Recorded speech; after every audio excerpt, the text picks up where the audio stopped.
Hi, my name is Nicholas from the Office Superheroes channel.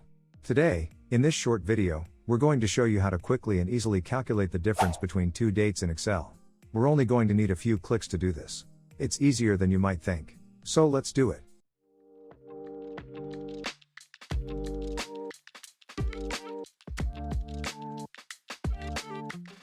The best function for this kind of calculation is the function dateDiff.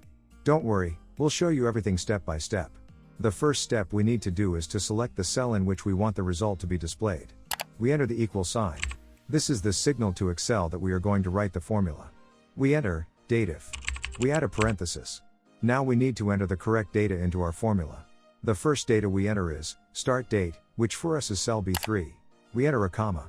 We add an entry, end date, which in our case is cell C3. We still need to add the last item to our formula.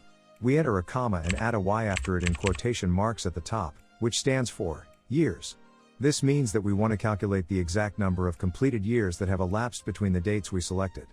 Close the bracket, press the enter, and you're done. The result is immediately available. If we want to use the formula in other lines, we click on the bottom right corner of the cell that contains the formula, and drag it to all the rows where we need it. We still need to calculate the number of months and days. We'll use the same function to do the calculation, with just a small change. We click on the cell and repeat the steps we did in the previous cell.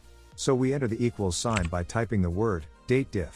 Add an open parenthesis. We click on start date, add a comma and click on end date. Add a comma. Now comes a small change. Instead of Y, we enter M, which are the months in Excel. Because now we want to find out the final number of months. Add a closed bracket. Press enter button to close the brackets and the result is immediately available. We also copy the formula as in the previous columns. Now we just need to calculate the number of completed days. We perform the same steps as in the previous formulas. Only also with a small change. We enter an equal sign, enter dateIf, add an open parenthesis, mark the start date and the end date, all separated by a comma. And now comes the change.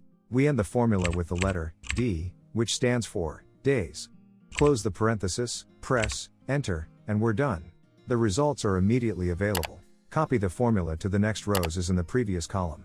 It was really easy, wasn't it? Thank you for watching this video. I hope it helped you. If it did, let us know via comment or like. Are you interested in other videos on how to quickly learn how to work with Excel? In that case, don't forget to subscribe. That's all from me. I'm Nicholas from Office Superheroes and I hope to see you in the next video.